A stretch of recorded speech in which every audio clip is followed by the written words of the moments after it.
Hello. So welcome to 100% Real with Ruby. Finally, like 8 months after getting excited at the fact that I booked in a podcast with Jordan Syatt, he is finally on, and I kind of got introduced to you in a different way than what I've heard most people speak of. And I was very heavy into competitive powerlifting. And I found you through your YouTube videos explaining the reverse crunch in particular. And Mm. holy shit, he has so much knowledge and he simplifies it into the most understandable ways for just anyone to understand. And then I realized that the way that you disseminate your information is how I learn it, which is if you can't break it down so that it's pretty much toddler speak, then the normal person isn't going to understand Mm. it. Yet there are too many people harping on about don't use the word toned, don't use muscle, blah, blah, blah. But that's how someone who isn't in the industry explains the issues that they're having. So, with that, here's Jordan. He's a lover of coffee, cereal, a glass of wine, deadlifts, and a big ass salad. And as you can see from in all of that, there is balance in what he loves. So I guess I'll start by asking what made you passionate in doing just that, and what are the struggles and mindsets that sing to you the most that you just want to like shake someone and be like just this is what I'm trying to say. Yeah, so I mean, thank you for the kind words. Thank you so much for having me on. Um, I've been doing this for a long time. I got into fitness when I was 14 years old is when I got my first internship at a gym when I was 14. So I've been doing this for many, many years, and I fell in love with it a long time ago. And um, I've always been passionate about it. So I'm very lucky that I have a job that I'm very passionate about and I enjoy and I get to help people. And I mean, there's so many, but I think that the biggest sort of self-limiting belief that people have that I just want to shake out of them is that as soon as they make a mistake, which often in their eyes it's not even a real mistake, but in their eyes it is, as soon as they make a mistake, they failed. It's over. Like they all their progress is ruined. So then they end up quitting and giving up. And to me, it makes no sense. Like people, who knows, maybe they go out to eat dinner on a Friday night with friends and family. They eat more than they should, and then they consider themselves a failure. So then they give up. Like Saturday's off, Sunday's off, and they're like, oh, I'll just diet starts on Monday, right? And for me, that's like imagine if you're driving a car, you get a flat tire. So instead of fixing the tire, you just slash the other three. So that doesn't make any sense at all, but that's what I think most people do with their health and fitness. So that's what I really want to help people stop doing is stop giving up at the first sign of adversity and just keep going. Do you feel like the way that time has kind of gone on, that we're becoming more and more skewed with our perception of time and how short-sighted we are? Like, we don't see anything past a certain frame. So we feel like everything that happens now is something that's permanent. And it's almost like when we're in a fat loss phase, we feel like everything we need to do now, everything we need to make as a trade off now is something that we have to make forever. Yeah, I think that just based on it's human nature and as part of human evolution, we've made things easier and faster, right? I mean, I remember growing up like with dial-up internet. It took a while to get on the internet. It was like like all the noises, and it took a long time to get on. And I mean, going back from the very beginning of time, like imagine how long it took for someone to start a fire versus how long it takes someone to heat something up in the microwave. It's just so it's part of human nature and evolution to make things easier and easier and easier and take less time. And as that's happened, I think we expect things to take less time. So with weight loss or with strength gain and muscle gain or whatever it is, people expect things to go more quickly than they actually are going to take. And I don't think it helps that, you know, we're comparing ourselves to other people on social media and just seeing what we believe to be super fast. So for example, right now I'm doing a mini cut and I'm publicly sharing my weight loss. And one of the things that people have been saying is like it's just so nice to see the process, because most people only show the starting picture and the ending picture, but they don't show what happens in between. And so many people, especially most of my followers and clients are women. So many people, women are telling me, I had no idea that men's weight fluctuated as well. I had no idea that men's weight fluctuates, like, because I just thought it was only women. I didn't know that it would take this long. I didn't understand that. And it's only been 6 weeks. It's been 6 weeks, and I'm like over 7 pounds down. And I think people seeing the day to day is very helpful for them to give a more realistic perspective of how fast or how slow it takes, or the rate of progress. So yeah, I think most people, because they only see the before and after, and they just expect things to go more quickly. They just expect it to go much faster than it really does. See, I love the idea of showing what's possible through photos, but something that really grinds my gears is what's online and what you see on social media is never close to reality, because most of what you see on there, like, for example, when I used to see those photos, say 5 years ago, I used to be like, oh my gosh, I can't wait to get there, because I also did bodybuilding. But now, because I've been through eating disorder, everything up to where I am now, and the comp prep and keeping myself, like, as soon as I got that lean, your whole perception of what a healthy body fat is and realistic it's so what, like, I was like dick skin lean, and I did not feel like I was lean because I wasn't on stage in a tan feeling shredded. Like, I still did not feel lean, but looking back on the photos, I'm like, holy shit, what was Mm-hmm. going through my head? And now when I see those photos, I don't think that I want to look like that. I think, wow, I am not willing to go through the sacrifice it takes to get there. Yet no one understands that until they've been through it. Mm-hmm.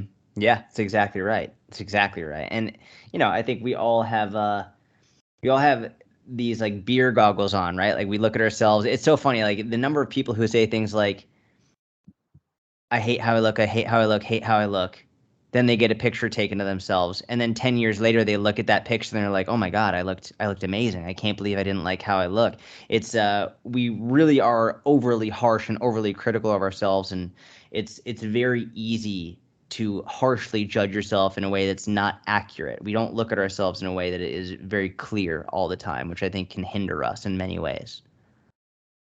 Something that I've also recognized is, if I asked my clients this as well, it's if you look back at a photo where you felt like you were like you looked your best, I bet you anything that you didn't feel that in the moment, but that just proves to you it's never about the body, because it never is about the body. It's about the mindset behind it, and what brings confidence, what brings happiness, what quote unquote brings motivation is the fact that you know that what you're doing is heading in the direction that is serving you and isn't taking you away. It's knowing that you have the competence which breeds confidence, because you're taking the action steps every single day, which is something that I love about the way that you focus, which I'll bring up later on as well. But the way that you mentioned that you start your day is you set out like a to-do list, which is your goals, because you set out action steps. And that's the way I've always been. Like, I don't sleep without that, because otherwise I'm like, oh my God, everything I have to do tomorrow. But I guess also with your social media, because I went fully online back in like 2016, 2017. And the reason that I kept going, even when I wasn't big to start with, is because I never cared about that end result. I loved helping people. And my high and my payment is also from people saying, hey, you help, like asking questions, wanting to know more, because it's like I'm helping people. That fills my soul. And knowing that I can change the perception of how women feel about their bodies and about food, and about, like, why the fuck do we take everything so seriously? Like, honestly, the biggest thing that made me want to cry is when you spoke about the fact that you want your daughter to do gap years because you want her to experience life. And it actually made me teary because I wasted so much of my life, and my mum had me when she was 40, my dad was 47. And I wasted so much of our time together now that they're going through their senile years, too focused in my body, going through the motions, but never actually experiencing the emotions, the experience of life. Always like, I'm so old. I'm so old. And now it's my birthday next week. And I'm like, huh? And that's actually something I want you to talk about, because I don't feel like anyone realizes that. We're just so busy, rush, especially after COVID. Yeah, I mean, I think I mean, I remember when I was 18, I felt old, right? Like 18, I feel like an adult. Then, at 25, I look back at 18, I was like, God, I was just a kid. But at 25, I was like, God, I'm an adult, I'm so old. And then it's like it's such an easy thing. Like every age. I mean, I remember being like when I first got to 10 years old, I was like double digits, I'm old now, right? It's like but then when you look back on every stage of your life, it's funny. My mom will always say things like look at someone who's 40. She's like, "Oh, you're just a kid. Oh, you're just a kid." It's someone who's 40 years old or someone who's 50 years old. And it's true because once you get past that age, you can look back and be like, "Oh, I really was so young." And I think so many people are so focused on this age as a number, and like it's like a death sentence as you get older. And one of the coolest things for me is every year gets better. Like every year is so much more fun. Like I'm learning more, new adventures, new things to look at, and every year actually gets better. And for me, some of my worst years were college. Like I hated college. It was one of the worst experiences of my life, and everyone kept saying college is the best years, college is the best years, college is the best years of life. I'm like, thank God that wasn't true. Because what, after 21, 22 years old, it's just all downhill from there. It's a horrible life. It's been wonderful to see that life gets better as it goes on. So I think so many people focus on the wrong things, and they look at every passing year with dread instead of excitement.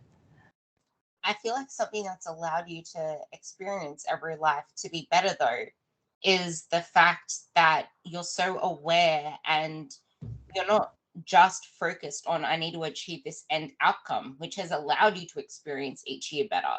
And like you, because you went through, like, it was up to you. You said, hey, I don't want to, because you had the intermittent fasting, binging, this, that, the other with your wrestling. I binged your podcasts, but it's like you made a decision one day, hey, I don't want to be like this. And from the next day on, you faced your fears and you faced the discomfort. And oh, the thing that most people run away from is as soon as they feel resistance, it's a bad thing. It's scary, Mm. uncomfortable. So they never go through it. Instead of realizing, hey, resistance is actually the most normal thing there is. It just never seems that way on social media because no one's talking about it. It's easy to people on social media because they've been doing it for years, but you don't see that. So maybe you can talk about why the resistance is such an important factor to your growth, and also why it is so important to have a goal beyond just a number on the scale, just an end outcome. Yeah, I mean, in terms of resistance, I think there's a lot of most people are scared to do something, right? And you have to look at the difference between like something that's like worthwhile doing and something that's not worthwhile doing. Um, but fear of something, especially if you have a goal for it, like if you're fearful of it, the worst thing you can do is ignore it. And it is one of the most important things to understand. So, for example, we'll let's talk about the scale, right? So, a lot of people have a terrible relationship with the scale. They get so worried about it. Whatever the scale says, it dictates their emotion. If the scale goes up, they get pissed. It ruins their day. If the scale goes down, it's a huge win. Um, what a lot of people in the fitness industry will say about that fear of the scale is that you should avoid it. Don't step on it. Break the scale. Like smash the scale. The scale is worthless. Da da da da. They say the scale shouldn't dictate your emotions. but they can't step on the scale without having these massive mood swings based on what the scale tells them. If they'll say the scale is just like, a worthless piece of plastic. It's like, okay, so if the scale is a worthless piece of plastic, you should be able to step on it without it affecting your emotions. If it doesn't mean anything, then you shouldn't have an emotional response to it. If you're fearful of something, the only way to overcome that fear is to face it. And this is just very, very basic psychology 101. If someone is scared of spiders and they need to get over this fear of spiders, there's something called exposure therapy, where maybe you're with a therapist and they say, hey, listen, so on day one, they just say, hey, we're in this building. In the building across the street, there's a spider, right? That's day one, week one. Then maybe on day one, week two, they say, okay, so in this building, somewhere in this building, maybe in the basement of the building, there's a spider. And then week three, okay, on this floor in a different room, there's a spider in a cage. And then week four, okay, in the room next door, there's a spider in a cage. And then week five, okay, in this room, there's a spider in a cage, but it's covered with this blanket so you can't see it. And then week six, okay, in this room, there's a spider in the cage. You can see it, but it's fully in the cage. Like, it doesn't matter. Week seven, we're going to take the spider. We're going to put it in a different type of cage. So if you want, you could poke your finger through it and touch it, but it's still in the cage. Week eight, you're holding the spider, right? And obviously, it's a very crude example of progression. But the point is, you would, if you're scared of spiders, the only way that you're going to overcome that fear is to progressively put yourself in a room or put yourself in touch with spiders. So whether it's the scale, whether it's chasing a certain goal in terms of health and fitness, whatever it is, if you're scared of something and you feel this resistance, the only way you're going to achieve that goal and overcome that fear is to face it. And I think too often, especially nowadays, people say, oh, it makes you nervous or makes you uncomfortable? Leave, do something else. It's a terrible life strategy. I mean, imagine if every time you have a difficult situation with your spouse, you just ignore it. Like, oh, we have a right. We need to have a difficult conversation. No. Let's ignore it. No, when there's something difficult, something that causes you fear, you have to face it. If you have a really difficult situation with your spouse, you need to talk to your spouse about it. You need to have a real open conversation. It might be very uncomfortable, but you need to sit with that discomfort and be okay with it. And this goes in all aspects of life: fitness, business, weight loss, relationships, all of it. Just because something makes you nervous and uncomfortable doesn't mean you should ignore it and walk away. Usually the exact opposite. You need to lean into the fear, you need to lean into that resistance, and you need to be okay with being uncomfortable and just fucking face it. It's the only way you're going to get through it. So that's number one. And then from there, I mean, if you don't have a goal, you have nothing. If you don't have a goal that you're like, what are you chasing? What is all this for? It doesn't mean like your goal doesn't have to be a world record lifter or to be an Olympic champion, but you should have a clearly defined objective based goal that you can strive to achieve. If right now you can squat 25 pounds, then your goal should be to get to 30 pounds. If you can squat 30 pounds, your goal should be to get to 40 pounds, right? If you can't do a push-up, you should make a goal to be able to do a push-up. Just one. You don't need to do 100. You don't need to be a world record holder, but just a goal to help you move forward to be better than who you are today. The first thing I saw when I opened I call it the Inner Circle too, when I opened my Inner Circle Facebook group, is one of my girls flexing with her back. And she's like, holy shit, I had an epiphany today in the gym. My whole life I was chasing skinny. And for the first time ever, I've fallen back in love with training. And I just got a PR on the lat pull down. And I'm like, holy shit, like you need to have these process-based goals in order to keep you going. Because if all you're chasing is this end outcome, you're going to keep chasing end outcomes because it's never going to be enough. And I call it like, you're going to become a peanut shell with no actual peanut in it. You're going to lose substance. You're going to forget your real why. And the why has to come from something deeper, which is a feeling. How do you want to feel? And how is this going to impact the rest of your life?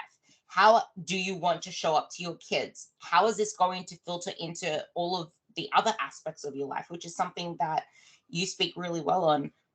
Like fitness and the lifestyle has brought you so much outside of just fitness and your lifestyle. Like how have you seen it leak into the lives of your clients as well as yourself?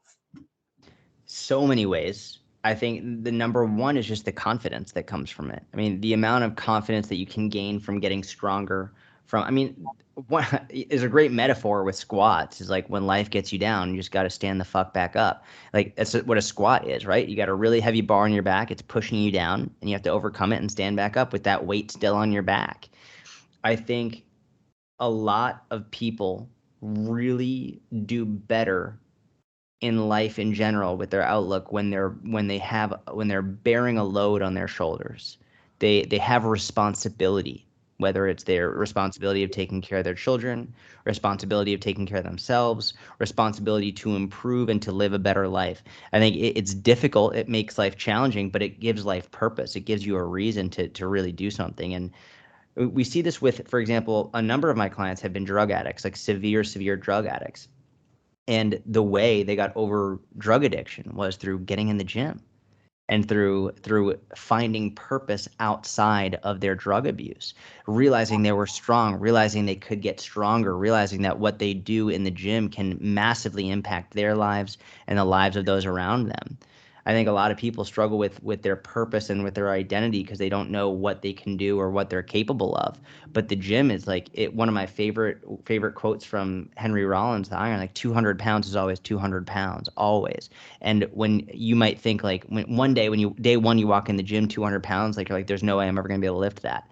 And then 3 years later, you're repping it out, no problem. It's like that's incredible. You're proving to yourself what dedication and patience and persistence and passion can do. And I think it's the most objective way to really see how strong you are and what mental resilience can do and accomplish. And that leaks over into every area of life. Something that you mentioned there, which I feel leads into the self sabotage and the, oh my God, I just fucked up my weekend, is the belief that you can and the belief that the end is possible. And I guess this ties into identity as well. Like, even you, when you left powerlifting, you had like an identity crisis. And I went through the same thing. Mine lasted a year of feeling lost, and it was the worst, like the worst feeling of my life. But I learned so much through that because I wasn't a powerlifter anymore. I was trying to detach from the weight on the bar because it wasn't serving me. And it's not like it serves me to bloody be squatting 100, 300 pounds or 150 kilos or whatever. It's like you have a functional strength. Beyond that, big fucking whoop. Like, seriously. But it takes a while to detach from that. And if we link that into fat loss and weight loss and all that kind of stuff, there are people that have an identity attached to, I'm a dieter, but then there's the person, which is probably the majority, I've always failed. I can never do this. I've always gained the weight back. I can never stick to this. Maybe you can touch on that and why you feel like that leaks into, I don't have motivation, I can't be consistent, I can't do this, and why people gravitate towards fads, to quick fixes, to all these other things as well. Yeah, so much of what we do is based on our level of confidence and whether or not we're going to be able to do it, right? And there's a term for this. It's called self-efficacy, which basically like it's your belief in your ability to succeed.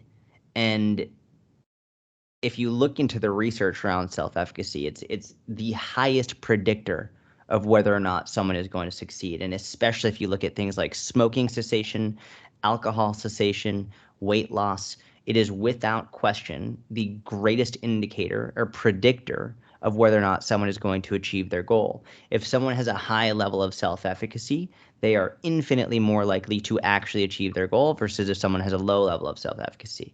And it makes sense, right? Because if I told you, if I said, hey, if you spend $10,000 right now on lottery tickets, you have a 99% chance of winning the Mega Millions. You would do whatever it takes to scrounge up $10,000 to then buy those lottery tickets because you knew you would have a 99% chance of winning. You knew it would happen. But if I told you if you spend $100 on lottery tickets today, you would have like a 1% chance of winning the Mega Millions. you'd be like, whatever, it's not worth it. Like, it's not that big of a deal. Like, I'm probably not going to win, right? So in one hand, if you know you're more likely to succeed or to win, then you'll do whatever it takes to make it happen. On the other hand, if you don't think that you're going to win or succeed, it's just not worth it, even minimal effort. And we can see this with things like weight loss, for example. If someone doesn't actually believe they're going to succeed, then why would they go to the grocery store and take the time going through the aisles, looking at the nutrition facts? Why would they take the extra time to do all this stuff? Why would they count their calories? Why would they learn about health and fitness? Why would they take the time to go to the gym if they don't believe it's going to work anyway? It doesn't make sense. But if they do believe it's going to work, then they're going to spend more time learning. They're going to study. They're going to, because to them it's worth it because they know it's going to work. They just need to put in the time. And so if we look at this from a global perspective with health and fitness, one of the biggest issues people fall for is fads, these cleanses and detoxes and all this bullshit that we know doesn't work. But what they promise is guaranteed fast results. And they always blame, like, listen, it's not your fault, it was the diet's fault. They take away all of the personal responsibility and they put it on everything that you've been doing. Say, if you just do this, it will work. And that feeds into it because they're like, well, that's it. Like, it wasn't my fault. It was the things that I was doing. And then they fall for these fads because they're guaranteed quick results. And then it doesn't work, which then feeds into their idea that they're a failure and it's nothing is going to work for them, which reduces their self-efficacy. So what we need to do is work to improve people's self-efficacy, improve their confidence in their ability to succeed, and show them what they can actually do. But it's a difficult fight. It's a very difficult fight when we're combating all the bullshit nonsense we see in the fitness industry. I love that. And something that I never know which way to sway to is, especially when people say it's not you that's not working, it's the diet's fault. I'm like, no, but it's not. The diet did what it was supposed to do. It wasn't the diet's fault. It, like, the diet's not broken. Your mindset's what's broken. You're not broken. Your mindset is. You're getting fast results. So it's just like, I hate it when people say that because it's like, no, that's not the thing. And diets do freaking work. It's just that your need for results now is the very reason why you're not seeing results now. And in particular, when people are shouting out calorie deficit, without realizing, yeah. But if you're mentally, I call it diet purgatory, if you're mentally been restricting your whole life, been trying to lose weight your whole life, and it's not working, maybe you need to stop making weight loss the goal for now. And this is why, going back to the scale, most girls that come to me, I want to ban the scale for like a year or 6 months. Like, it's almost like when you have that temptation food or the food that you can't control. Yes. You're on both sides as well. It's, if there is something that is your breaking point, it's not about, oh, just bring it into your environment. No, sometimes you need to get rid of it and then bring it in when you're in a better mindset, which is what I hate about that HAES society and all the other people that rebel. Is like, no. Handle having this food in your environment. Stop thinking that you need to have a little bit here and a little bit there because that's what's leading. Like, it's not working. So stop trying to do it. Correct. Yeah. It really annoys me because no one speaks about it. And then when you do, you get attacked. But no, it doesn't work for a reason. But that's what I do with the scale. It's funny. It's like no one, if someone was struggling with alcohol, if someone is struggling with alcohol and alcoholism, no one would say, well, you should still be able to have the alcohol in your house and have it in moderation. It's like, no, if you're struggling with alcohol, you get it the fuck out and you stop drinking it, period. Like, that's what we have to do. Now, obviously, if someone has severe alcoholism, they're like, you can't just completely go cold turkey because they could actually die. But like, if someone is starting to struggle with alcohol, you don't just say, well, you should be able to have it in moderation. You remove it. Same thing with often foods. Like, if someone, especially, I see this in the fitness industry all the time, especially people when they're struggling with disordered eating and body dysmorphia, they really struggle with things like peanut butter. People really struggle with, like, they'll just like, yeah, if I eat the whole jar. I'm like, well, then get the peanut butter out of your house. It's like, and they're like, well, what if I get those like little calorie packs, like the 100 calorie packs of peanut butter? Well, are you just going to eat all of the calorie packs in one go? Or are you going to have like 10 of them? Because then you just basically had the whole jar again. They're like, yeah, I would. Remove it, take it out. And there's a significant amount of research that supports this. Remove it, take some time away, and then bring it back once you have developed a little bit of a healthier relationship. It's not all or nothing. It's just for now, let's remove it, and then we can try and bring it back later. But telling someone that they should just be able to have, if someone knows that they have Oreos in their house and they can't have one, like they're gonna either have none or the entire thing, just take it out for a little bit until they learn to develop a healthy relationship with that food. But it takes some time. And that's exactly my approach with the scale, but for a different reason. And people don't know how to feel in their bodies anymore. They don't understand what any experience they have means or how it feels to be strong, because it's almost like, oh mighty oracle, tell me my fortune for this morning, and then they step on the scale and it's like, this is my fortune, and they go about their day with that mindset. And regardless of whether it says a good result or a bad result, it's still attached to a number. It's still you letting something external of you dictate your Oraclean future, whatever. But that's pretty much my view on it as well. And going back to the self-efficacy, when we have bright lines, as you call them, like trying to have specifics of what we do and what we don't do, people try to put them out there, or they don't at all, because they feel like they'll fail on it or they won't stick to it. And they fail to show up for themselves, even though it's up to them to set realistic bright lines. Why do you feel like this is? And what would you say to the person who is struggling to even say a step goal of, let's just get you to 5,000 steps and drinking 2 liters of water? Yeah. What would you say to someone who sets such small bright lines, or even whatever bright lines they are, but fail to show up for more than a couple of days for them? It's a really good question. And this is, I think, probably if not the most, one of the most important questions that coaches really need to discuss. Because if we look at the trans theoretical model of behavior change, I'll start somewhere else. I think the hardest lesson for me to learn as a coach, the hardest lesson was to learn that I'm not going to be able to help everybody. By far, it was the worst thing, because all I want to do as a coach is help people. And earlier on in my career, I was like, I got to study. And it was true. Yes, I had to study. But the idea behind the studying in my mind, like I was studying with anger and like fervently, because I wanted to help everybody. And I'm like, I'm going to help every single person that comes to me. I'm going to fix them. I'm going to show people, like, I'm going to fix them. And, as any coach learns over time, is they can't help everybody. Not everybody is going to do what they say, no matter how sustainable, no matter how approachable, no matter how great the program is for that person. You're not going to be able to help everyone. Same way with every doctor, right? Like, I think one of the hardest lessons for often doctors to learn is they're not going to be able to help every patient. They're not going to be able to fix everybody. They're going to lose patients. Patients will die under their watch, and they're going to make mistakes. And it's not everything is going to happen. I mean, a doctor, this is one of the craziest things in the world. A doctor can prescribe medication to someone, right? They can say, hey, all you have to do is take this pill. A tremendous percentage of the time, they don't even fucking take the pill. All they have to do, just take your pill every day. That's it. For your blood pressure, for your whatever it is, just take the pill. You could save your life. And oftentimes they won't do it. They won't take the fucking pill.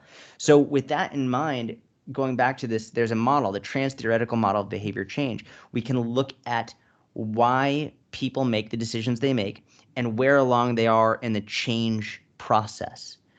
And there are some people who are just not ready, willing, or able to make a change. And those three words, ready, willing, or able, for someone to actually make a change, they have to be ready, they have to be willing, and they have to be able. So for example, a very crude example for someone who, we'll call it smoking, right? Smoking cessation. A lot of this research is done on smoking cessation and alcohol cessation.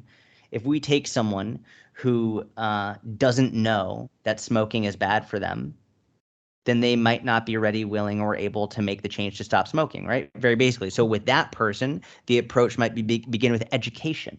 Now, at this point, I don't think there's a single person in the world that doesn't know that smoking is bad for them, but it's important to understand for many years they marketed smoking as actually good for you, and many people didn't know it was bad for you. So in order for people to make this change, we have to educate in order for them to be ready, willing, and able so they can know. But let's say we go to someone else where someone is they know smoking is bad for them, but maybe they really like how smoking makes them look and it helps them fit in with their peers, right?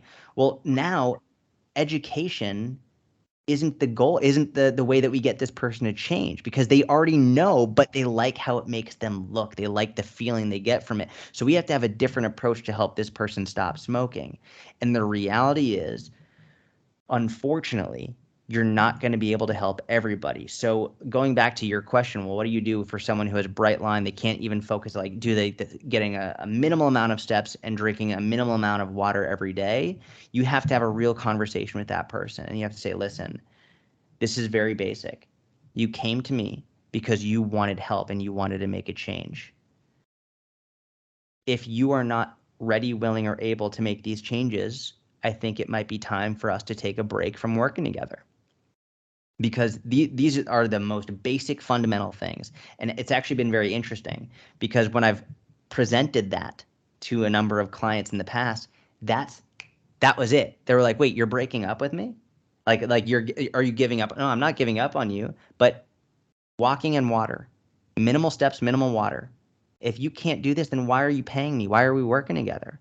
It's like you need to give some level of dedication in order to make this work. I'm not asking you to get to 6% body fat. I'm not asking you to go to the gym 7 times a week.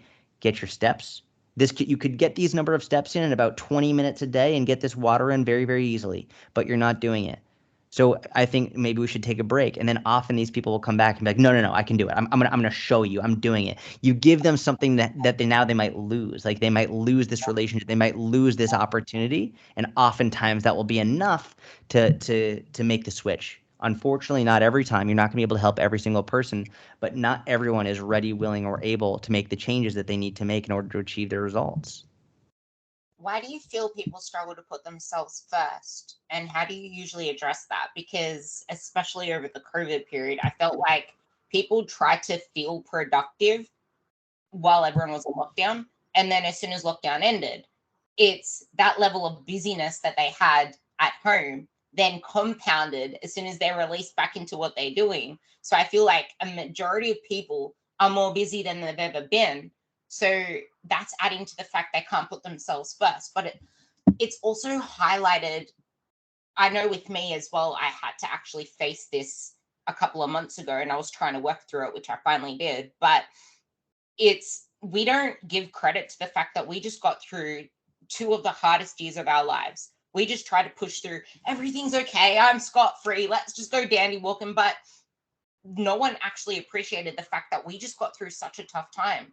And there are people that got through worse than us. Thank God we have our online business. But people went through hell and they don't even give credit to themselves. They don't even appreciate the fact of what they just went through. They don't try to dig into the struggles they had, the things that came up, the feelings that they want to avoid, like we were speaking about before, which just adds to the fact that they're struggling to now put themselves first and make these bright lines. Yeah. I mean, it's interesting. So, I said the example earlier about people not even taking the pill that the doctor gives them. Interestingly, the person who doesn't even take the pill for themselves, if you gave them a pill for their dog, and they're like, hey, you need to give this pill to your dog in order to make sure your dog lives, and they would do it every day. They'd get their refills. They do it right at the right time.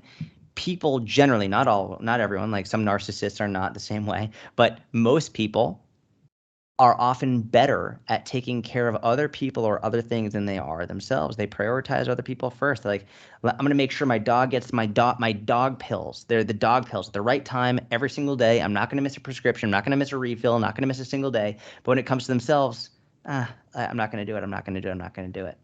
There are many potential reasons for this, but I think it's human nature, and or mostly human nature. There are obviously people who don't do that, but I think just simply making people aware of this, number one, and number two, giving people permission to prioritize themselves is massively important. A lot of people feel guilty for prioritizing themselves. They feel like they're taking away from time they should be spending with their friends or family or whatever, and they don't understand that if they don't take the time to prioritize themselves now, they're going to not have as much time with their friends and family in the future. And so I think we need to make it okay for them. We need to give them permission to, hey, an hour for yourself every day is going to give you more time in the future and allow you to be a better parent, a better husband, a better wife, a better father, a better mother, a better brother, better sister, all this stuff. You need permission to do it. No one needs permission to help their dog or help their kid, but for themselves, they often feel guilty and selfish. And we need to understand that, the old cliche is like, you can't pour from an empty cup. You need permission to fill your cup up and keep it filled. Yeah, and it's actually staggering that the biggest killer, well, one of the biggest killers in the world is hypertension. And most people don't actually take their blood pressure medication. It's crazy. It is. And I recognize that it's because the symptoms of high blood pressure, aren't large enough that doesn't warrant, hey, I'm taking these meds. It's like you don't stop to realize how much it's actually impacting your life in other ways. And also in the future, what's going to happen? Like, why do you feel like the bodybuilding industry, sadly, has had a lot of deaths lately? Like, people, it's awful. I'm putting it down to, it has to be around the cardiovascular health aspect of things, because cardio was so demonized for ages. I don't see the medical reports from these people, but yeah, I like, if I had to guess, I think you're 100% right. Cardio is demonized for years. It was just lift, lift, lift, lift, lift, and now we're seeing people who, when you just look at them, you think, oh, they're so in shape, they're so healthy, da da da, because like you said, dick skin lean and all of that and super muscular, but the muscle that you can't see is not working properly. And that's, I could not agree more. It's been devastatingly sad to see these deaths of people so young and so focused on fitness, but not doing everything they needed to do in order to actually maintain optimal health. It's been super scary and very, very sad. Yeah, see, when someone says you look really fit or you're really fit, I'm like, I'm not. I'm training, but I felt my fittest last year when I was training for my half marathon, because it's not that I had extra time, it's that I prioritized doing cardio because I was like, I want my mitochondrial health. Like, that was like my thing. It's like, I'm going for my mitochondria. But it's like, now I don't feel the same way, because it's literally, I'm saying I'm not prioritizing it because it's my choice. I'm choosing not to do long steady state cardio. I'm just walking more. And I'll get you to touch on walking later because it's so underrated. But it's if you just realized the impact that you putting yourself first now will have on your future. Like, I want to get off the friggin' toilet without having to hobble my way up. I don't want to be in a nursing home with people looking after me. I want to be strong. I don't want to fall over and crack my hip. It's if you actually care about your kids and you want to spend more time with your kids, you would put yourself first. Because I feel like the most selfish thing to do, speaking as the daughter of a mother who I hope, because I love my parents, I want to be able to have them around for longer. It's the best thing you can do for your children is make your life one that allows you to live a longer time with them, because that is what they want. They don't want to have you struggling and not being your full functional self at 60, 70 years old. They want you there. And that's not going to happen if you're not working on yourself now.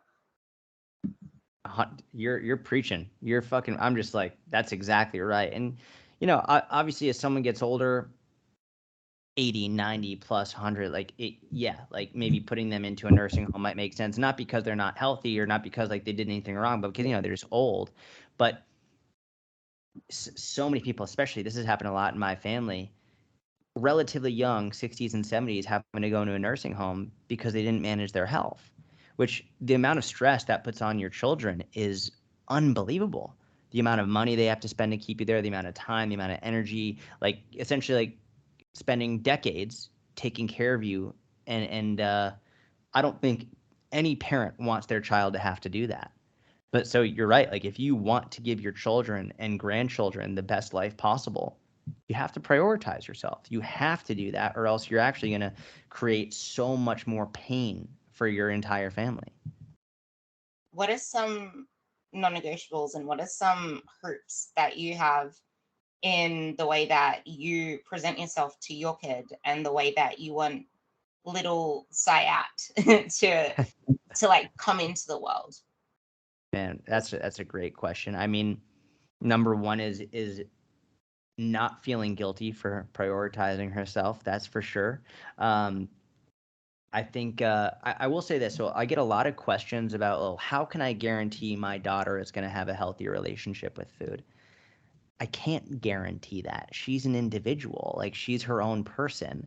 I am one aspect of her life. She's going to have social media at some point. She's going to be influenced by her friends and TV and all that stuff. I can do my absolute best to help make sure she has a healthy relationship with food. But it's sort of like, that would be like saying if you have a professional basketball player, they have a kid, someone asking, well, how can you guarantee your kid is going to be a professional basketball player? It's like, you can't.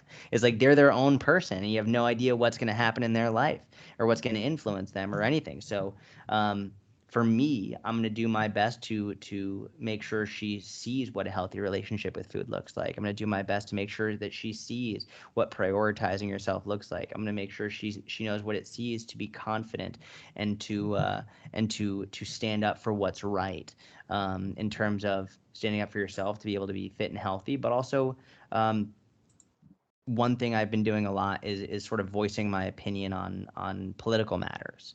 And I think my mom massively influenced me on that front in terms of just standing by and being silent. There's a great quote. I think it's a Nietzsche quote. It's like, first they came for these people and I didn't, and I didn't say anything because it wasn't me. And then they came for these people and I didn't say anything because it wasn't me. And then they came for these people and I didn't say anything because it wasn't for me. And by the time they came for me, there was no one left to say anything.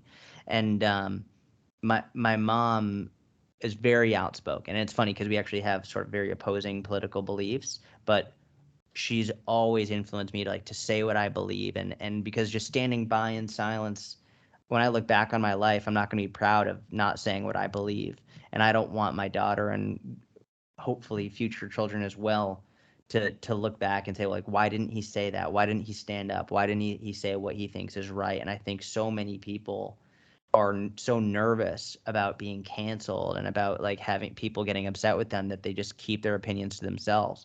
So I think for me, especially with a young girl, I want her to see like you should be able to stand proudly and stand up for what you believe to be right, no matter what. And it's better to be hated for who you are than loved for who you aren't.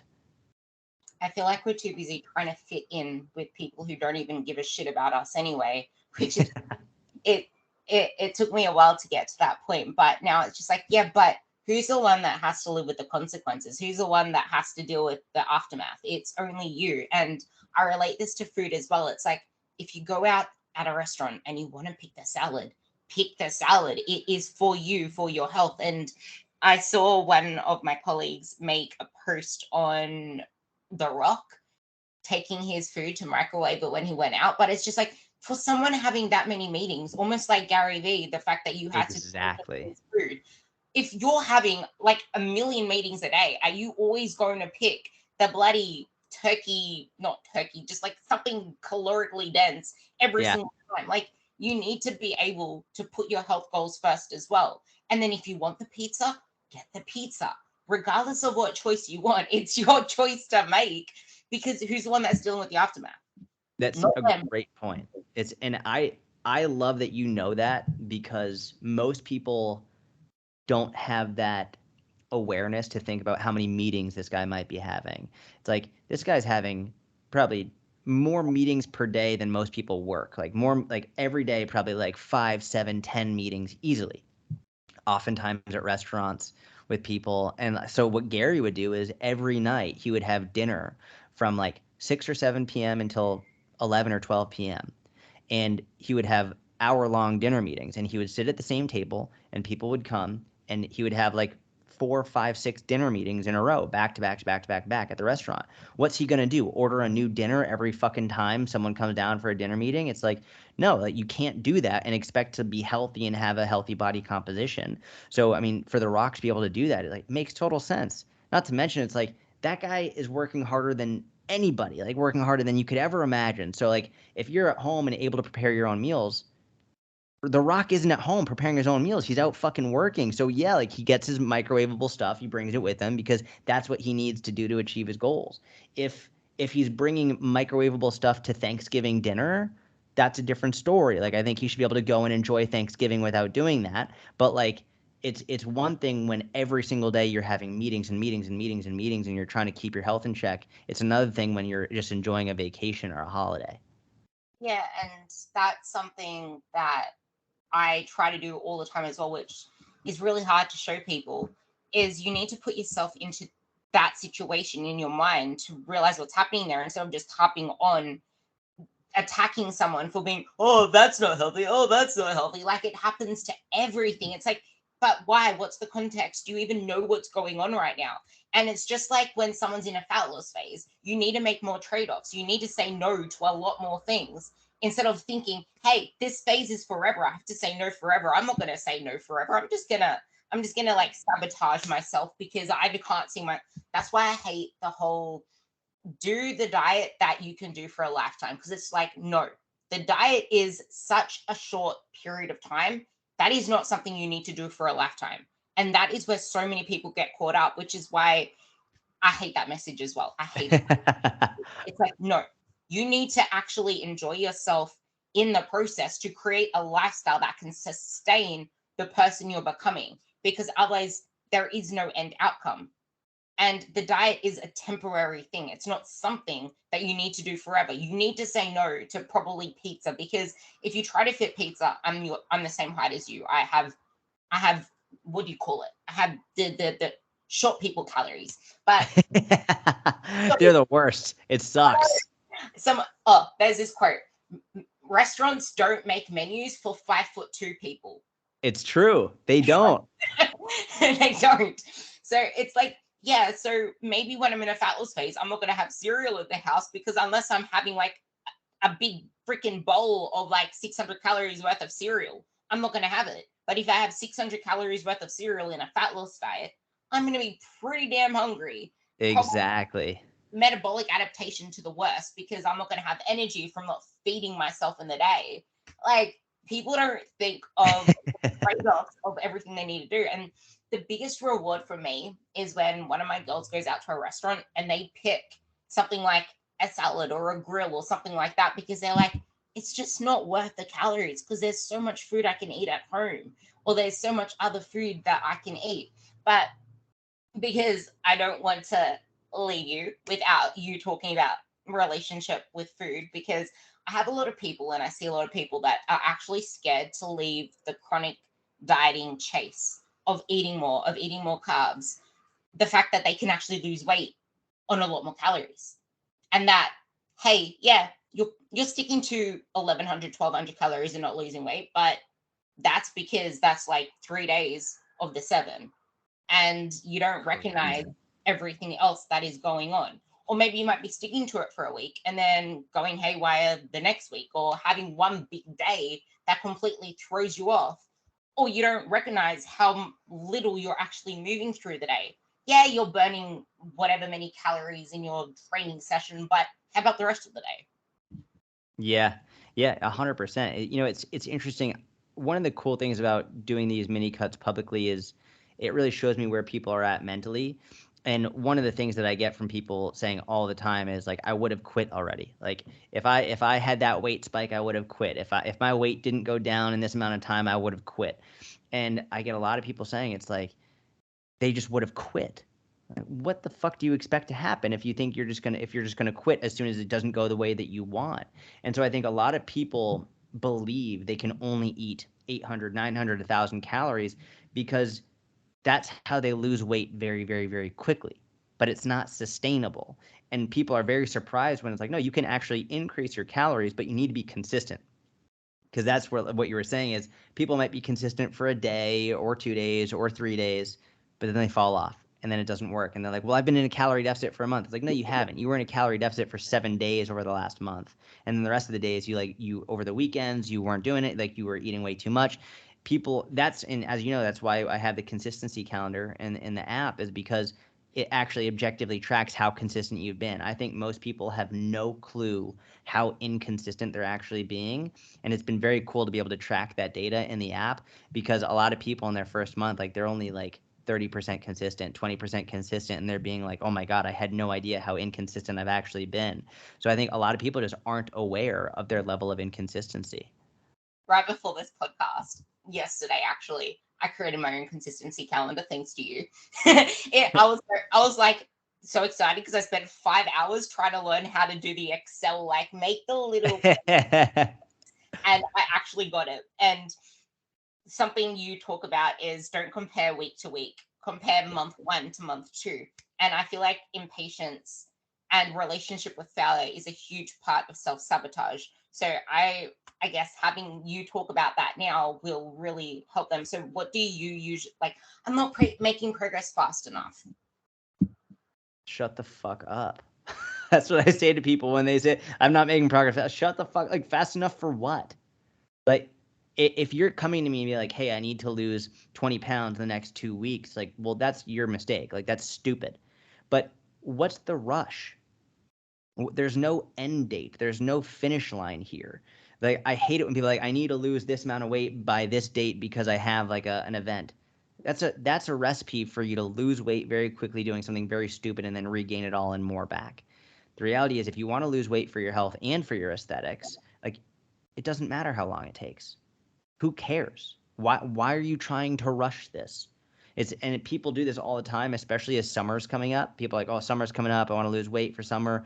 And what they'll do is like they'll put so much pressure on losing weight for that summer that it won't actually happen. And then every year they get bigger and bigger and bigger, and they never look they never look the way they want to look. I'm like, what if instead of trying to lose weight in 4 weeks for summer, you start sustainably doing it now, so that you have better habits, and next summer and every summer thereafter, you look exactly how you want to look.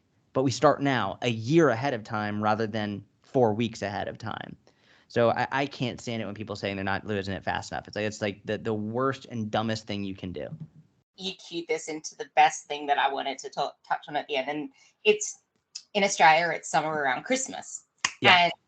And Christmas is coming up. And something that I'm saying is maintenance is the best progress when the alternative is yo-yoing, falling off track, wanting to be on a diet, wanting to enjoy the vacations, but wanting to diet and never actually enjoying this time.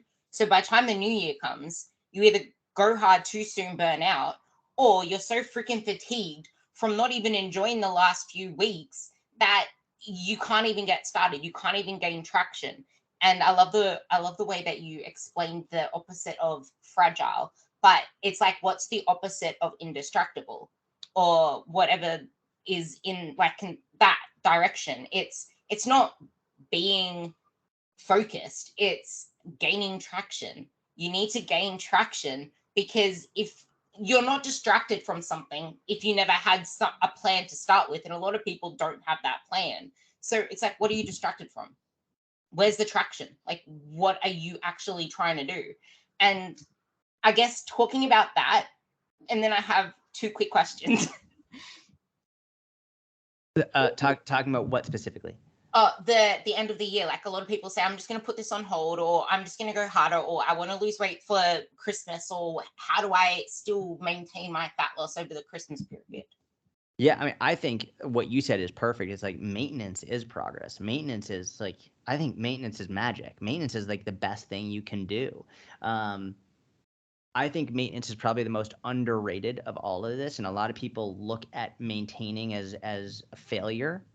But when you can, like, over the Christmas holidays, over like whatever holidays you're celebrating, if you can maintain your weight, like, that's a huge win, because you're enjoying yourself, you're having fun, you're enjoying your favorite foods, and you're not gaining. And most people end up gaining way too much, which sets them back even more. And that's when we see the year to year 5, 10, 15 pound gain. If you can maintain, you're setting yourself up for a huge amount of success. So I think that's the best thing to focus on. And if you have the mindset of maintenance, you're always going to have events, you're always going to have holidays. You'll actually learn how to handle these situations in the future. And that's the biggest bonus there is. Yes, exactly. So the second last question, what would you say to the perfectionist woman? Perfection doesn't exist. Perfection is a fallacy. It's not real. Nothing is perfect. It's like chasing perfection. Often people will say, I'm a perfectionist, and they use that as a justification not to try at all. Like, I'm an all or nothing person. Like, I'm a perfectionist. It's like, that's a fucking excuse. I'd rather you do it messy than not do it at all because it's not perfect. Like, I hate when people say I'm a perfectionist. You're not a perfectionist, because I guarantee you there are other things you do in your life that you don't do perfectly. But in this one thing, you're saying you're a perfectionist. I need to make a whole podcast on that. Perfectionism, it's not real. People are picking and choosing what they say they're a perfectionist on, and they're using it as justification to stop trying. So it's not real. Nothing is perfect. So just fucking do it. You do. It's one of the biggest things I see, sadly. And also the overthinking woman. Yeah, for the overthinker, pick one thing. Pick one thing to begin with. The overthinker, it's actually very simple. The overthinker gets really confused by all the confusing information, all the tons of misinformation that we're given, and even if they have all the right information, they don't know where to start. So for the overthinker, start with walking. Walk. That's your number one. That's it. That's it. Get your walking in. That's it. That's all you're doing. And like, well, what about this? Stop. Don't ask more fucking questions. Just for 1 month straight, hit your steps. From there, we can focus on something else. Calories. Calories will be next. Cool. So then you do walking, then you do calories. 1 month later, then we can do something else. But you pick one thing and you hammer it home and you stack and you build and you build and you build. And that's how you make progress. Pick one thing and do that consistently. There was just quickly something that you touched on with the overthinking before, and that's if you say it out loud, then it's not going to make sense to you anyway if you're the overthinker. So just touching on that one a little bit and explaining that to people, because I feel like that was a really large takeaway. Yeah. So you, like when you just speak it out loud to yourself. Yeah. I mean, I think one of the easiest ways to overcome any anxiety that you might have or fear or just overthinking in general is just speak it out loud to yourself like you're having a conversation with another person, whether it's with a therapist, with a friend. And sometimes what I would do is I would literally, like, if let's say I was outside and I was overthinking something and I didn't want people to think I was talking to myself, I would literally just take my phone like this and I'd put it up to my ear to make it look like I'm having a phone conversation with someone, and I would literally walk myself through what was going on. I'd be like, okay, so here's what's happening. Right now, I'm really nervous because I want to lose weight, but I'm not sure where to begin. So I think what I'm going to do is I'm going to pick one thing. I'm just going to pick one thing to start with. And you know what? Jordan said walking. So I'm going to start with walking. And that's what I'm going to do for the next month. And it looks right now like I'm having a conversation on the phone, but I'm not. I'm just talking to myself. So whether you're outside or wherever it is, have a real full-on conversation with yourself, and it helps eliminate a lot of anxiety. I really love that. I couldn't thank you more for coming on, and hopefully this podcast helps get people out of that weight loss purgatory, because you're not stuck. You're not going to go back to where you were. You're going to create a lifestyle that sustains a better version of yourself. So with that, what are some lasting remarks? And also, guys, you don't even need to search the undergrounds, the dark black world to find Jordan. All you need to do is just type him in the Google machine. Like, I was trying to find, like, I opened it just to listen to old podcasts that you've been on. I'm like, holy shit, there's a lot. So type his name in Google, you'll see a lot there. And if you type his name with consistency or just something that you struggle with, there is something bound to pop up. So with that, what are the lasting remarks that Yeah. you want to tell a primarily female audience? I just want to say thank you. Thank you so much for having me. I think you're an amazing host. You're an incredible coach, and I think everyone listening is lucky to be subscribing to your podcast and hearing from you very frequently. And thank you. This has been absolutely wonderful. thank you so much for coming on, and I couldn't appreciate you more. Likewise.